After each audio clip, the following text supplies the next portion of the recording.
Como era possível que, em pleno ano de 1872, sob as leis do Império do Brasil, vidas fossem consumidas em silêncio dentro das casas grandes do recôncavo baiano, enquanto os registros oficiais tentavam dar ordem a um sistema profundamente desigual? Essa pergunta, que hoje ecoa nos arquivos, também pairava, ainda que raramente formulada, sobre uma sociedade construída sobre a escravidão e marcada por tensões que nem sempre vinham à superfície. Para compreender o episódio que seria registrado nos autos judiciais daquele ano e que chocou autoridades, juristas e a opinião pública da época, é indispensável voltar alguns passos e observar o cenário em que esses acontecimentos se deram. O Brasil de 1872 era um império formalmente organizado, governado por Dom Pedro II, sustentado por uma economia agrária e profundamente dependente do trabalho escravizado, embora o tráfico transatlântico de africanos tivesse sido oficialmente proibido desde 1850 pela Lei Eusébio de Queiroz. A escravidão seguia como base estrutural da produção, sobretudo nas regiões açucareiras do Nordeste. O recôncavo baiano ocupava posição central nesse sistema. Desde o período colonial, a região era um dos principais polos da produção de açúcar, com grandes engenhos, extensas plantações e uma população escravizada numerosa. Documentos administrativos, inventários de bens e registros paroquiais do século XIX indicam que, em muitas localidades do recôncavo, pessoas escravizadas superavam numericamente os livres. Essa realidade moldava as relações sociais, a organização do trabalho e as formas de controle exercidas pelos senhores. O funcionamento cotidiano da escravidão era sustentado por uma hierarquia rígida. No topo, o senhor de engenho, proprietário das terras, das máquinas e das pessoas. Abaixo dele, feitores e administradores encarregados de impor disciplina e garantir a produtividade. Nas senzalas, homens e mulheres escravizados viviam sob vigilância constante, submetidos a jornadas extenuantes, alimentação precária e punições previstas tanto pelos costumes quanto pela legislação. Segundo regulamentos e códigos disciplinares preservados em arquivos provinciais, castigos físicos eram considerados instrumentos legítimos de correção, desde que não resultassem, ao menos formalmente, na morte do cativo. Mas o que significava viver sob esse regime em 1872, quando o discurso da modernidade já circulava nos salões do Império? Relatórios ministeriais e debates parlamentares da época revelam uma contradição evidente. Ao mesmo tempo em que o Brasil buscava se apresentar como nação civilizada diante da Europa, mantinha milhões de pessoas privadas de liberdade, sem direitos civis e submetidas à violência cotidiana. Essa tensão alimentava críticas internas e externas, especialmente da Inglaterra, que pressionava pelo fim definitivo da escravidão. Internamente, o movimento abolicionista começava a ganhar força, ainda que de maneira lenta e desigual. Jornais do século XIX registram a atuação de clubes abolicionistas, intelectuais, advogados e jornalistas que denunciavam os abusos do sistema. No entanto, em 1872, a escravidão ainda era amplamente defendida por setores influentes da sociedade,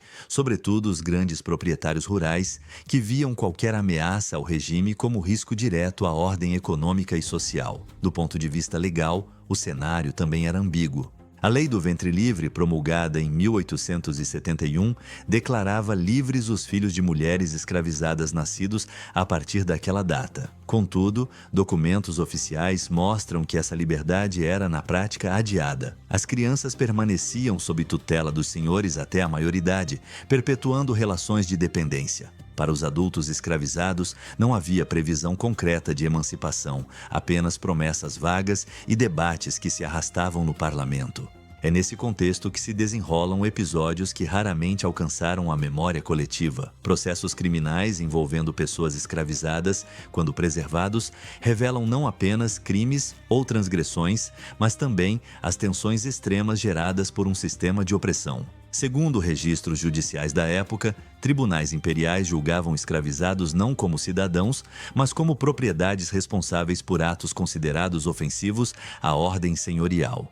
As penas, quando aplicadas, tinham caráter exemplar, destinadas mais a reafirmar o controle do que a buscar justiça no sentido moderno do termo. Por que tantos desses casos foram silenciados ou tratados de forma fragmentada ao longo do tempo? A resposta está, em parte, na própria lógica da escravidão. Admitir conflitos profundos dentro das casas grandes significava reconhecer a fragilidade de um sistema que se sustentava pela força. Além disso, a maior parte das narrativas históricas produzidas no século XIX e início do XX privilegiou a visão das elites, relegando as experiências das pessoas escravizadas a notas marginais ou estereótipos. Os arquivos, no entanto, guardam vestígios. Autos de processo, laudos médicos, correspondências oficiais e reportagens de jornais provinciais permitem reconstituir, ainda que de forma incompleta, episódios que desafiaram a ordem estabelecida. Eles mostram que a violência não era exceção, mas parte integrante do cotidiano escravista, e que as reações a essa violência assumiam formas diversas, muitas vezes interpretadas pelas autoridades apenas como crimes isolados, desprovidos de contexto. Ao iniciar esta narrativa, é fundamental deixar claro que o que será apresentado se baseia em documentos históricos preservados e analisados por pesquisas acadêmicas reconhecidas. Não se trata de sensacionalismo, mas de compreensão histórica.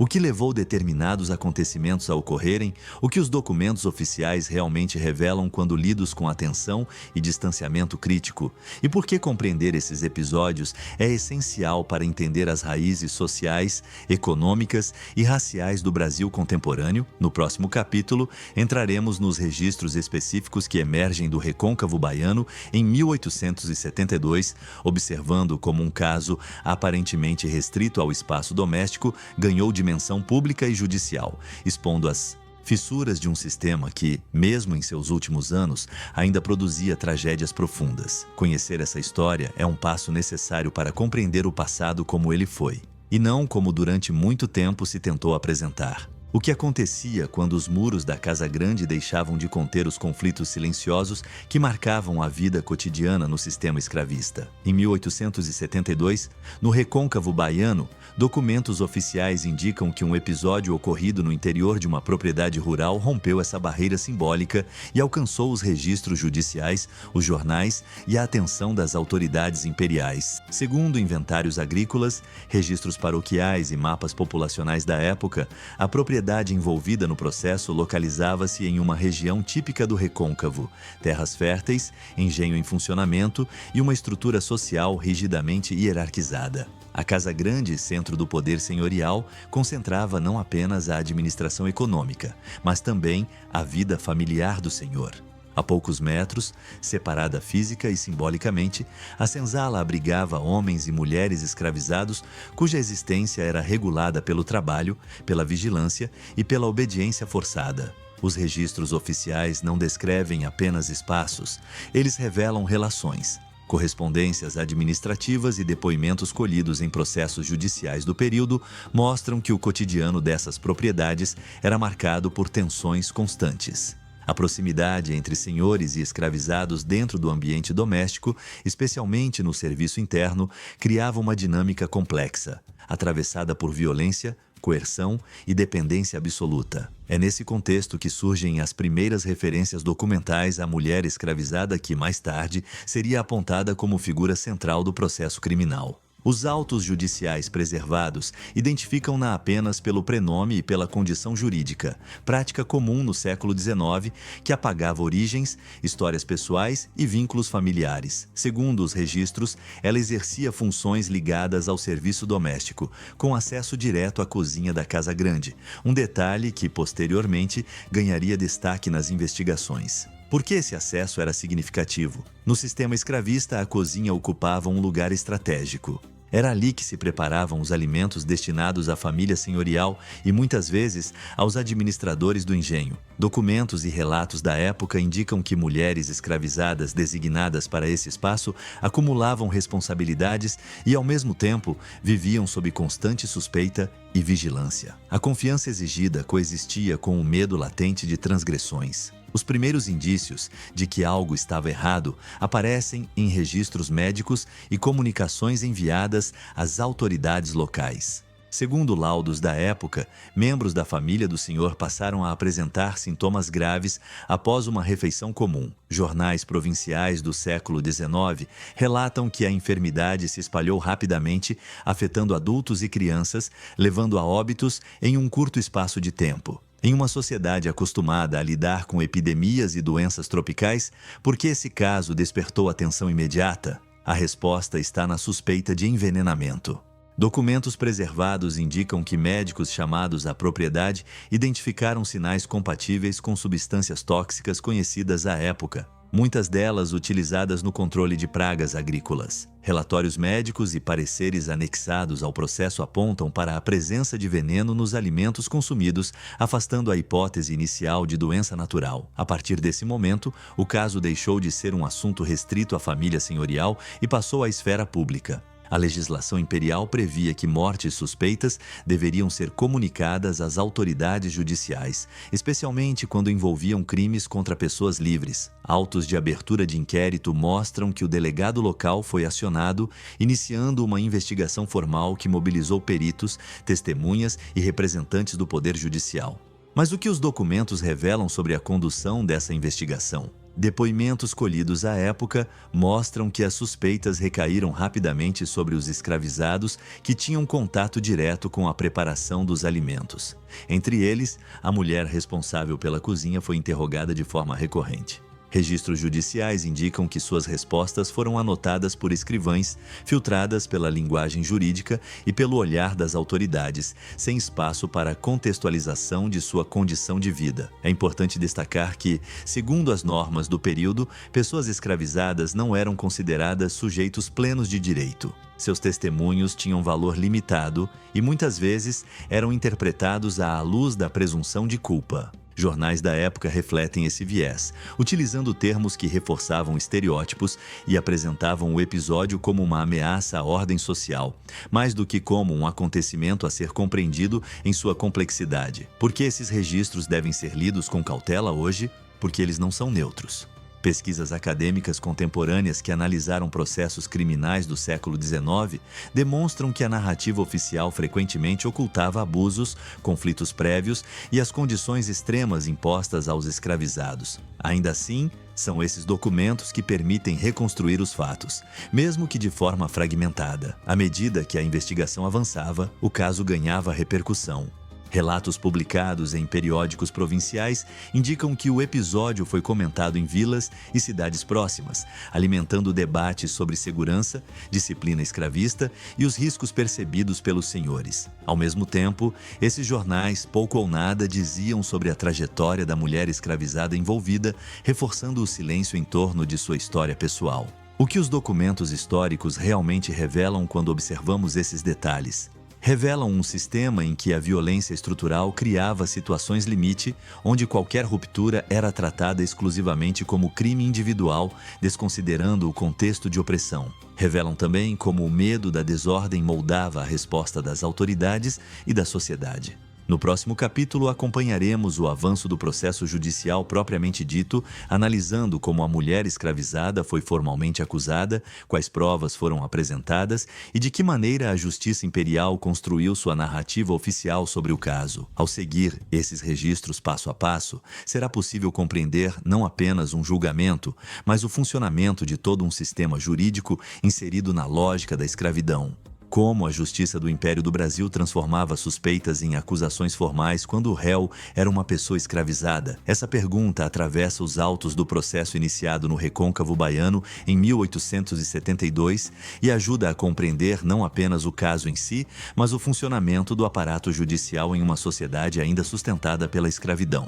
Segundo registros oficiais preservados em arquivos provinciais, após a constatação de mortes suspeitas na propriedade, foi instaurado um inquérito criminal conforme os ritos previstos pelo Código de Processo Criminal do Império então em vigor. Esse código estabelecia etapas claras: coleta de provas materiais, oitiva de testemunhas e elaboração de um relatório preliminar pelo delegado ou juiz de paz responsável. No entanto, a aplicação dessas normas variava significativamente quando o investigado era escravizado. Os autos indicam que a mulher escravizada foi formalmente detida para interrogatório poucos dias após os óbitos. Registros carcerários da época mostram que ela foi mantida sob custódia em instalações locais, frequentemente improvisadas, onde escravizados aguardavam decisões judiciais sem garantias legais equivalentes às dos réus livres. Documentos administrativos revelam que a prisão preventiva de cativos era prática comum, justificada pela necessidade de preservar a ordem e evitar fugas. As primeiras provas reunidas no processo dizem respeito ao alimento consumido pela família senhorial. Relatórios médicos anexados aos autos descrevem exames realizados de acordo com o conhecimento científico disponível no século XIX. Médicos da época utilizavam observação dos sintomas, análises rudimentares de resíduos e comparações com casos anteriores para identificar substâncias tóxicas. Segundo esses documentos, os peritos apontaram a presença de veneno compatível com compostos utilizados no engenho, como substâncias empregadas no combate a roedores. Mas o que significava, naquele contexto, afirmar a existência de veneno? Diferentemente dos métodos laboratoriais modernos, as conclusões médicas baseavam-se em indícios e probabilidades. Pesquisas acadêmicas que analisam a medicina legal do período ressaltam que esses laudos tinham margem considerável de interpretação. Ainda assim, nos autos do processo, tais pareceres foram apresentados como provas técnicas, sustentando a hipótese de envenenamento deliberado. Além das provas materiais, o inquérito apoiou-se fortemente em testemunhos. Segundo os registros judiciais, foram ouvidos membros da família senhorial, trabalhadores livres da propriedade e outros escravizados. Os depoimentos, todos transcritos por escrivães, revelam uma narrativa construída a partir da hierarquia social. Testemunhas livres tiveram suas palavras registradas de forma detalhada, enquanto as falas dos escravizados aparecem resumidas, muitas vezes interpretadas pelo próprio agente judicial. É nesse ponto que a acusação começa a tomar forma. Os autos indicam que a mulher escravizada, responsável pelo preparo das refeições, foi apontada como a única pessoa com acesso direto aos alimentos nos dias que antecederam as mortes. Essa circunstância foi reiterada em diversos depoimentos, criando uma linha lógica que ligava a função doméstica, acesso ao veneno e o resultado fatal. No entanto, os documentos não apresentam indícios de investigação mais ampla sobre possíveis falhas no armazenamento das substâncias ou outras causas alternativas. Por que a investigação seguiu esse caminho? Estudos sobre o sistema judicial escravista indicam que havia uma tendência estrutural de individualizar a culpa, sobretudo quando o acusado era escravizado. A justiça imperial buscava reafirmar a autoridade do senhor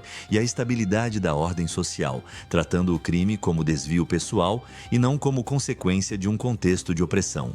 Esse padrão aparece claramente nos termos utilizados nos autos, que enfatizam a infidelidade e a perversidade do ato sem contextualização. Outro elemento presente no processo é a busca por motivação. Segundo registros oficiais, autoridades questionaram a acusada sobre possíveis desentendimentos, punições anteriores ou ressentimentos. As respostas registradas de forma indireta não indicam confissão explícita nos primeiros interrogatórios. Ainda assim, relatórios anexos sugerem que o simples fato de existirem conflitos cotidianos foi utilizado como argumento para reforçar a acusação. Os jornais do século XIX que noticiaram o caso acompanharam de perto essa fase do inquérito. Periódicos provinciais descrevem a investigação como necessária para restaurar a segurança e a confiança nas relações domésticas. As reportagens, porém, adotam tom alarmista, reforçando o medo de rebeliões silenciosas dentro das casas grandes. Pouco espaço foi dedicado à análise crítica das provas ou à condição da acusada, o que os documentos históricos realmente revelam ao observarmos essa etapa do processo. Revelam um sistema judicial que operava dentro das limitações técnicas e morais de seu tempo, mas também profundamente influenciado pela lógica da escravidão. Revelam como a construção da acusação dependia menos de provas conclusivas e mais da posição social do acusado e das expectativas de controle e punição. À medida que o inquérito avançava, o caso foi formalmente encaminhado para julgamento, a acusação, estruturada em laudos médicos, testemunhos selecionados e na posição funcional da mulher escravizada, estava pronta para ser apresentada ao tribunal. Mas como se daria esse julgamento? Quais direitos, se é que havia algum, seriam garantidos à ré? E de que forma a justiça imperial lidaria com um crime que expunha as contradições mais profundas do sistema escravista? No próximo capítulo, acompanharemos a fase do julgamento, analisando os ritos legais, a atuação dos magistrados e a forma como a mulher escravizada foi representada ou silenciada diante da lei. Entender esse momento é essencial para compreender como o Império administrava conflitos extremos, sem questionar as bases da própria escravidão. O que significava, na prática, ser julgado pela justiça do Império quando se era uma pessoa escravizada? Essa pergunta atravessa os registros do julgamento ocorrido no Recôncavo Baiano em 1872 e ajuda a compreender os limites de um sistema jurídico que operava sob a lógica da escravidão, ainda que revestido de formalidade legal. Segundo os autos preservados, o julgamento teve início após a conclusão do inquérito e a formalização da denúncia. O processo foi encaminhado a uma instância judicial competente, conforme determinava o Código de Processo Criminal do Império. Em teoria, esse código previa ritos definidos, prazos, a apresentação de provas e o direito à defesa. Na prática, entretanto, esses dispositivos eram aplicados de maneira desigual, especialmente quando o réu não era considerado sujeito pleno de direitos. Os documentos indicam que a mulher escravizada compareceu ao tribunal sob custódia, acompanhada por representantes da autoridade policial. Diferentemente dos réus livres, que podiam escolher defensores ou contar com advogados constituídos, pessoas escravizadas eram, em geral, representadas por defensores nomeados de ofício, ou, em alguns casos, nem sequer tinham defesa técnica efetiva. Registros do período mostram que essa representação era muitas vezes simbólica, limitada à observância formal do processo. Durante as audiências, segundo os autos, foram novamente apresentados os laudos médicos e os depoimentos colhidos na fase de inquérito. As provas técnicas, embora baseadas em métodos rudimentares, foram tratadas como elementos centrais da acusação. Testemunhas livres foram chamadas a reiterar suas declarações, reforçando a narrativa construída anteriormente. Já os escravizados ouvidos no julgamento tiveram suas falas resumidas, frequentemente reinterpretadas pelo juiz ou pelo escrivão. É nesse ponto que os limites da justiça imperial se tornam mais evidentes. Documentos judiciais do século XIX revelam que o valor atribuído à palavra de um escravizado era inferior ao de um homem livre, especialmente quando se tratava de um conflito envolvendo o senhor.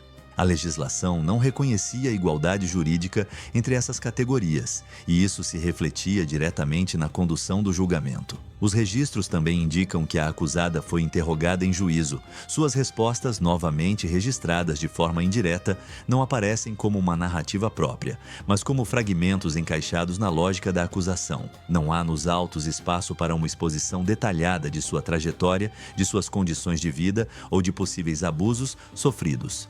O foco do tribunal era exclusivamente determinar a autoria do crime, desvinculando-o de qualquer contexto estrutural. Os jornais da época acompanharam o julgamento com interesse. Periódicos provinciais relatam as sessões como um exemplo da atuação firme da justiça imperial diante de um crime considerado grave e perturbador da ordem social. O tom das reportagens enfatizava a necessidade de punição exemplar, apresentando o julgamento como um mecanismo de reafirmação da autoridade senhorial e da segurança doméstica. Por que essa dimensão simbólica era tão importante? Pesquisas acadêmicas sobre o período indicam que julgamentos envolvendo violência dentro da Casa Grande eram vistos como oportunidades de reforçar o controle social. Ao punir severamente um escravizado acusado de crime contra o senhor, o Estado imperial reafirmava sua aliança com a ordem escravista, demonstrando que a hierarquia não seria questionada sem consequências. Os autos do processo mostram que a defesa, quando existente, limitou-se a questionar aspectos formais da acusação, como a ausência de confissão direta ou a fragilidade de alguns testemunhos.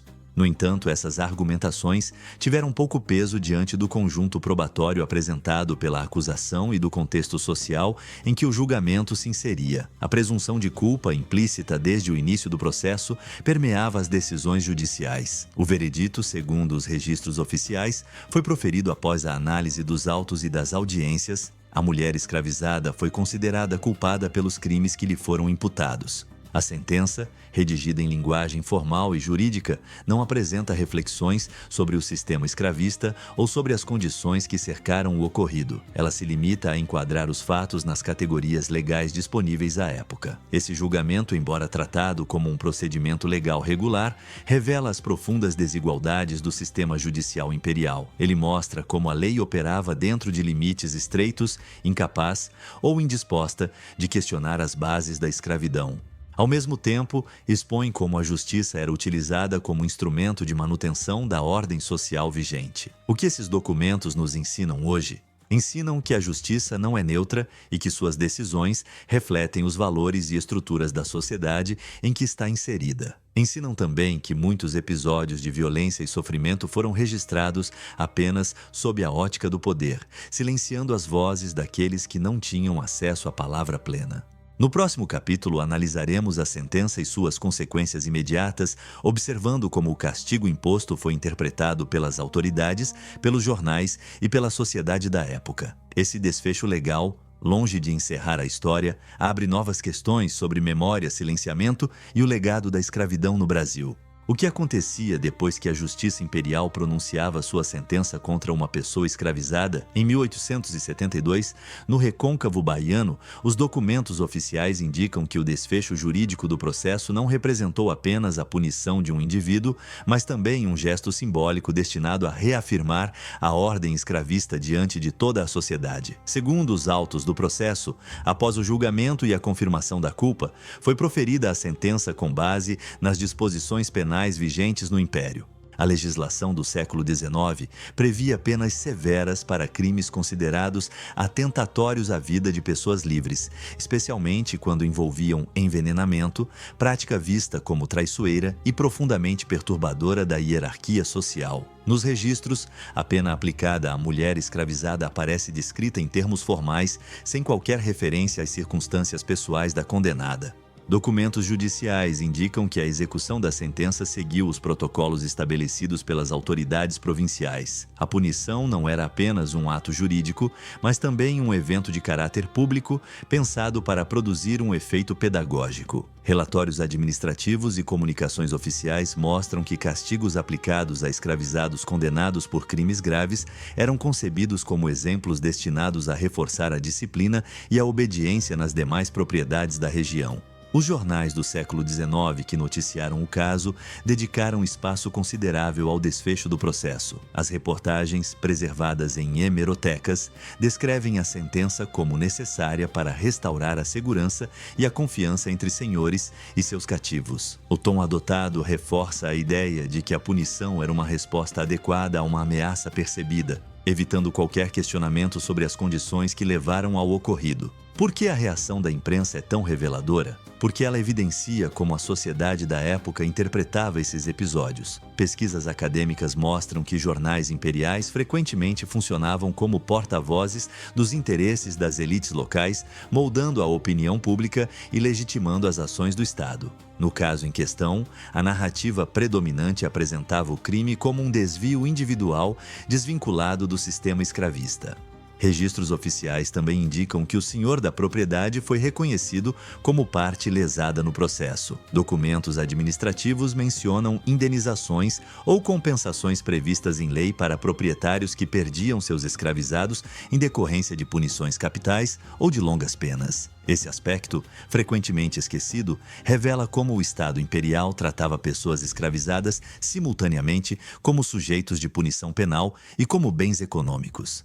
E como reagiu a população local? Embora os registros sejam fragmentados, correspondências e relatos indiretos sugerem que o caso foi amplamente comentado em vilas e engenhos do Recôncavo. O episódio alimentou temores entre os senhores e reforçou práticas de vigilância mais rígidas nas senzalas e nos espaços domésticos. Para os escravizados, segundo indícios encontrados em fontes secundárias, a sentença serviu como mais um lembrete da violência estrutural que sustentava o sistema. É importante ressaltar que nos documentos preservados, a mulher escravizada desaparece quase completamente após a sentença. Não há registros detalhados sobre seus últimos dias, pensamentos ou palavras finais. Esse silêncio não é casual. Ele reflete um padrão recorrente nos arquivos do século XIX, em que a história dos condenados escravizados se encerra no momento em que deixam de ser juridicamente relevantes para o Estado.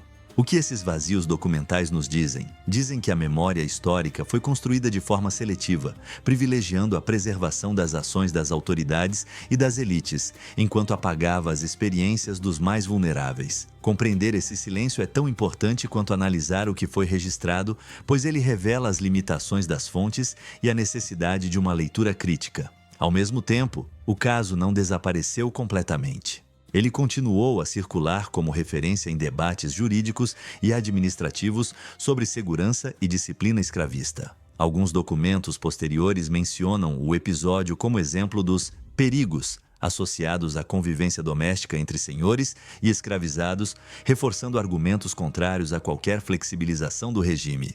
Por que esses fatos foram silenciados por tanto tempo na memória coletiva? Porque reconhecer plenamente esses episódios exigiria confrontar as contradições morais e sociais do Império do Brasil. Exigiria admitir que o sistema escravista não apenas explorava economicamente, mas também produzia situações extremas de violência e desumanização. Ao analisar a sentença e suas repercussões, torna-se evidente que a justiça imperial atuava menos como instrumento de equidade e mais como mecanismo de preservação da ordem vigente. O castigo aplicado não buscava compreender causas profundas, mas reafirmar hierarquias e desencorajar qualquer forma de ruptura. No próximo capítulo, ampliaremos o olhar para além do caso específico, examinando como episódios semelhantes eram tratados no Brasil do século XIX e como eles se inseriam em um contexto mais amplo de crise do sistema escravista. Ao fazer isso, será possível entender por que, poucos anos depois, esse mesmo sistema começaria a ruir sob o peso de suas próprias contradições.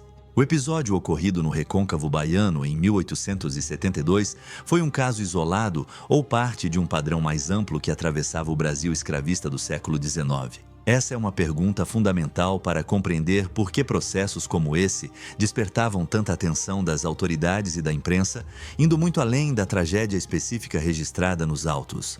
Pesquisas acadêmicas baseadas em processos criminais, relatórios policiais e jornais do período revelam que acusações de envenenamento envolvendo pessoas escravizadas não eram incomuns. Em diferentes províncias do Império, documentos oficiais registram casos semelhantes, quase sempre relacionados ao espaço doméstico ou às cozinhas das casas grandes. Esses episódios, embora numericamente limitados, tinham um impacto simbólico profundo, pois atingiam o núcleo da vida senhorial e colocavam em xeque a ideia de controle absoluto. Por que o envenenamento causava tanto temor? Porque ele representava uma forma de violência invisível aos olhos do senhor. Diferentemente das fugas, dos levantes ou das recusas abertas ao trabalho, o envenenamento era percebido como um ato silencioso, difícil de prever e de impedir.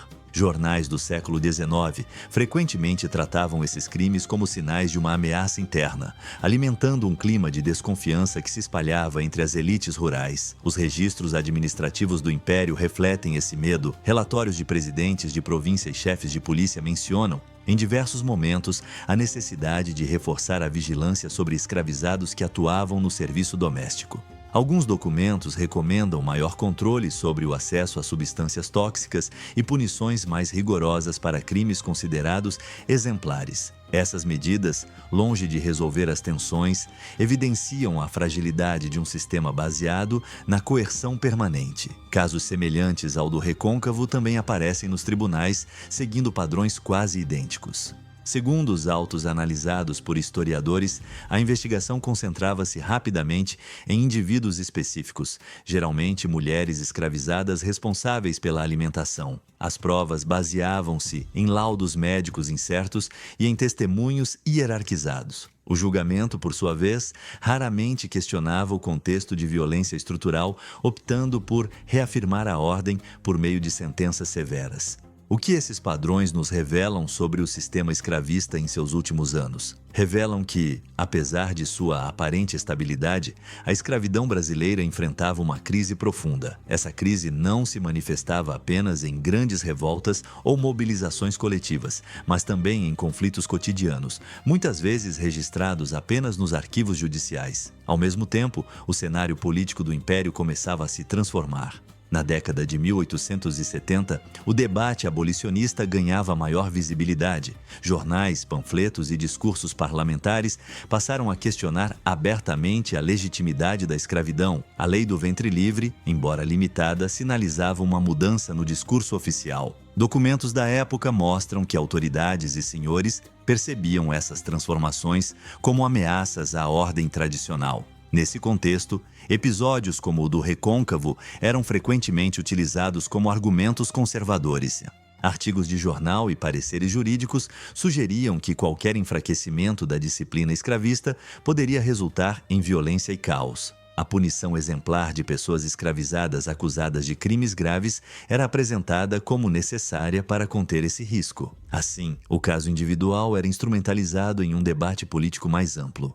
Mas o que ficava fora dessa narrativa? Ficavam fora as condições de vida impostas aos escravizados, a violência cotidiana, a ausência de direitos e a impossibilidade de recorrer à justiça em igualdade de condições. Pesquisas históricas contemporâneas destacam que, ao ignorar essas dimensões, a sociedade imperial produziu uma leitura distorcida da realidade, na qual a violência dos oprimidos era condenada, enquanto a violência do sistema era naturalizada. É importante ressaltar que a maioria das pessoas escravizadas não se envolvia em crimes como o envenenamento. Os próprios registros do século XIX indicam que esses casos eram exceções, não a regra. No entanto, o medo que eles provocavam revela muito sobre a insegurança estrutural do regime. Um sistema que depende da força constante para se manter não pode ser considerado estável. Ao ampliar o olhar para além do caso específico, percebemos que o processo de 1872 faz parte de um conjunto maior de documentos que registram as fissuras da escravidão brasileira. Esses registros, embora produzidos sob o olhar do poder, permitem identificar sinais de desgaste, resistência e conflito que antecederam o fim formal do regime em 1888. No próximo capítulo, voltaremos nossa atenção para a forma como esses episódios foram lembrados ou esquecidos ao longo do tempo, analisando o silenciamento na historiografia tradicional e os esforços recentes de pesquisadores para recuperar essas histórias a partir dos arquivos. Compreender o que foi apagado é um passo essencial para entender o que ainda precisa ser debatido no presente. Por que episódios tão graves, registrados em autos judiciais, relatórios médicos e jornais do século XIX, permaneceram por tanto tempo à margem da memória histórica brasileira? Essa pergunta se impõe quando observamos o destino documental de casos como o ocorrido no Recôncavo Baiano em 1872, que, apesar de seu impacto à época, foram gradualmente relegados ao esquecimento.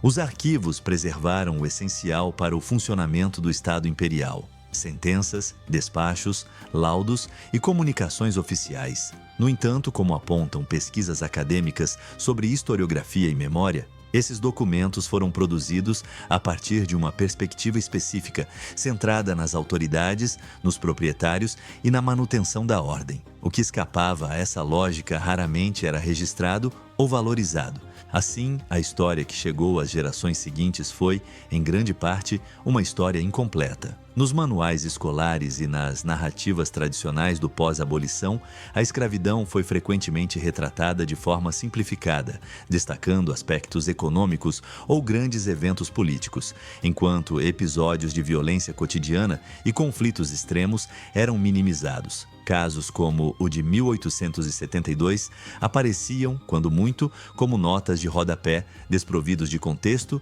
e análise. Essa seleção não foi neutra. Ela refletiu escolhas conscientes e inconscientes sobre o que deveria ser lembrado e o que poderia ser esquecido. Por que esse silenciamento foi conveniente? Porque reconhecer plenamente esses episódios exigiria confrontar uma herança incômoda. Admitir que a escravidão produziu situações de desespero extremo, julgadas e punidas por um sistema jurídico desigual, colocaria em xeque narrativas conciliadoras sobre o passado brasileiro. Durante décadas predominou a ideia de uma escravidão supostamente branda, visão que documentos judiciais e relatos da época desmentem de forma consistente. Os jornais do século XIX, embora tenham noticiado o caso no momento em que ocorreu, não contribuíram para sua preservação na memória de longo prazo. A imprensa era, em grande medida, efêmera, voltada para o impacto imediato. Além disso, como mostram estudos sobre cultura impressa, os periódicos reforçavam os valores das elites, tratando esses episódios como desvios pontuais e não como sintomas estruturais. No âmbito acadêmico, o interesse por processos criminais envolvendo pessoas escravizadas só começou a se consolidar a partir da segunda metade do século XX.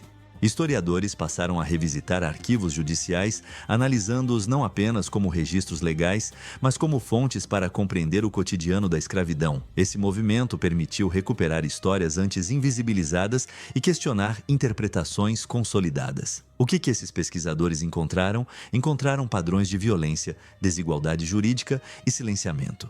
Encontraram também indícios de experiências humanas complexas, ainda que fragmentadas, que desafiam leituras simplistas do passado. No caso do Recôncavo, os autos revelam não apenas um crime e uma punição, mas um sistema incapaz de lidar com suas próprias contradições sem recorrer à repressão. É importante destacar que recuperar essas histórias não significa romantizar ou justificar a violência. Pelo contrário, significa compreender suas causas e contextos. Os documentos não falam por si. Eles exigem interpretação cuidadosa. Ao analisar o que foi registrado e, sobretudo, o que não foi, torna-se possível entender como a memória histórica foi construída e quais vozes foram sistematicamente excluídas. Esse silenciamento tem consequências no presente. Ao apagar ou minimizar episódios de violência estrutural, a sociedade brasileira dificultou a compreensão das raízes profundas das desigualdades sociais e raciais que persistem até hoje. A história, quando contada de forma incompleta, impede reflexões mais honestas sobre o passado e suas continuidades. Por que então revisitar esses casos agora? Porque a história não é estática. Ela é constantemente reinterpretada à luz de novas perguntas e sensibilidades. O acesso ampliado a arquivos, a digitalização de documentos e o avanço das pesquisas acadêmicas permitem hoje uma leitura mais crítica do período escravista. Essa leitura não busca culpados individuais, mas compreender sistemas e estruturas. No caso específico de 1872, o resgate documental permite dar visibilidade a uma mulher cuja identidade foi reduzida a um nome e a uma acusação. Embora os arquivos não nos permitam reconstruir plenamente sua vida, eles nos mostram como sua história foi enquadrada, julgada e, posteriormente, esquecida. Reconhecer esse processo é um passo fundamental para romper com o silêncio.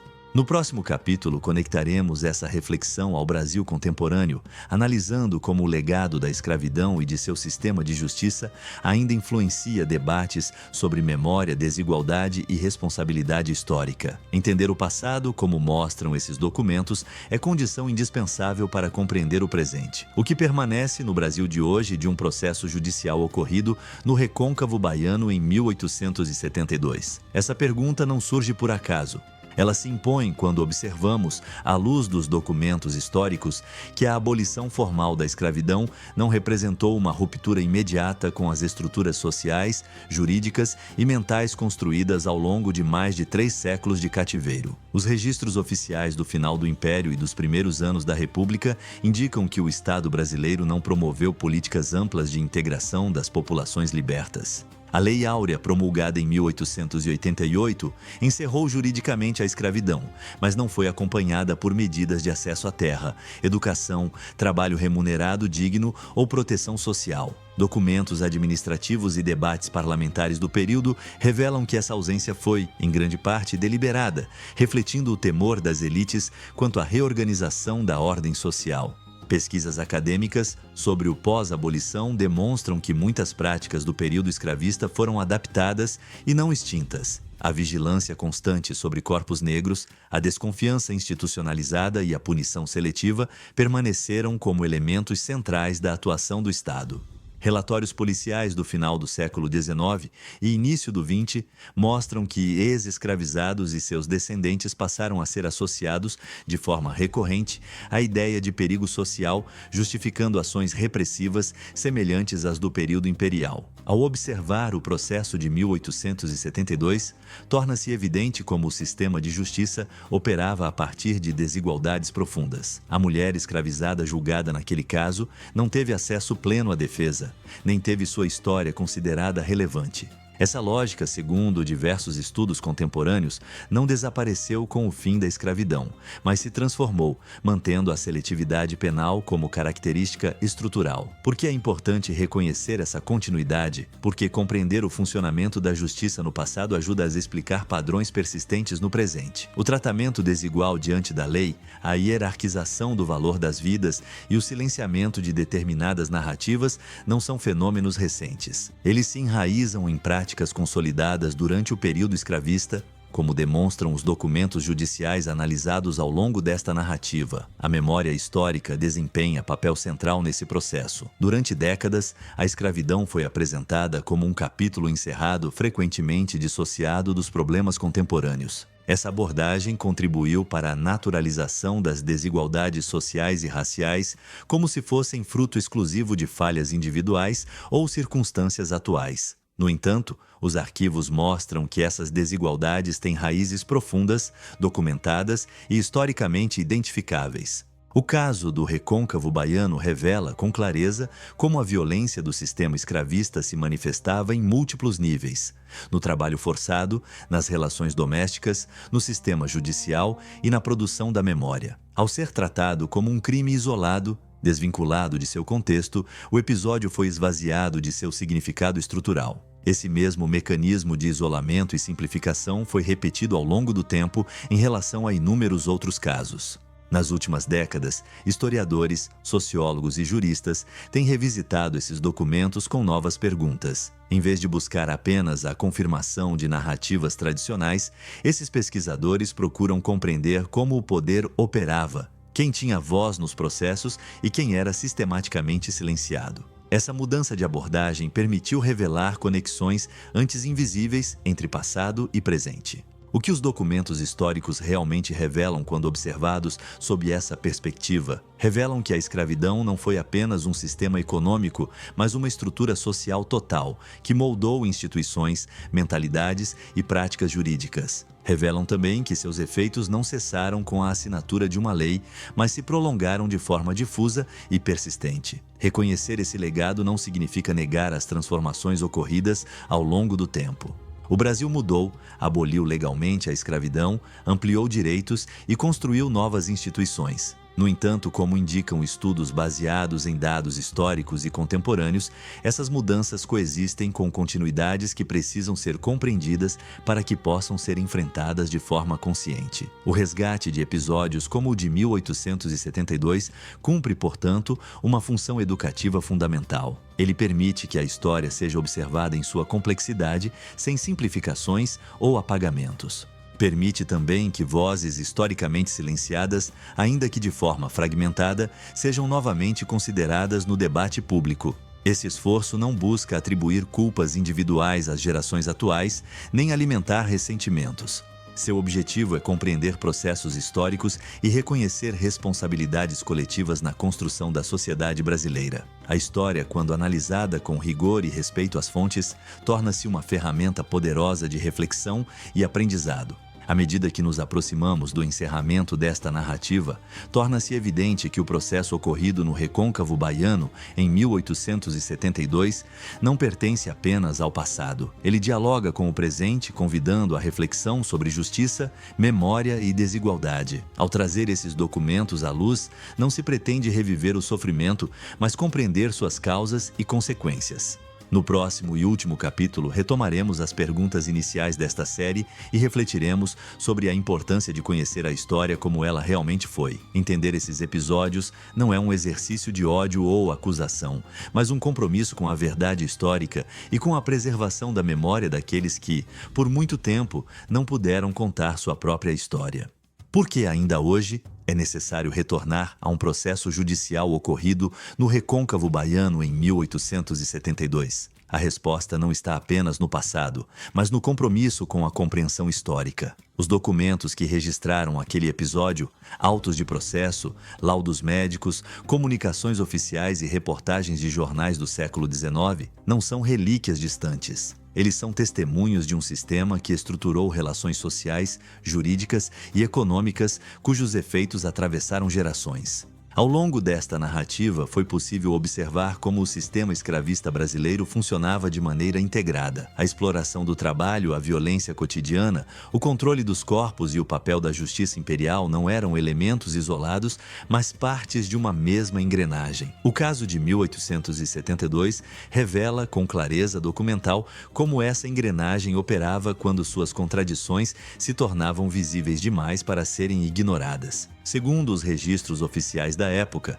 a justiça agiu dentro dos limites legais então vigentes. No entanto, como demonstram as análises históricas, esses limites eram moldados por uma sociedade que não reconhecia a humanidade plena das pessoas escravizadas. A mulher no centro desse processo foi julgada sem que sua história de vida, suas condições de existência ou os abusos sofridos fossem considerados relevantes. Esse silêncio não foi um erro pontual, mas parte de um padrão estrutural.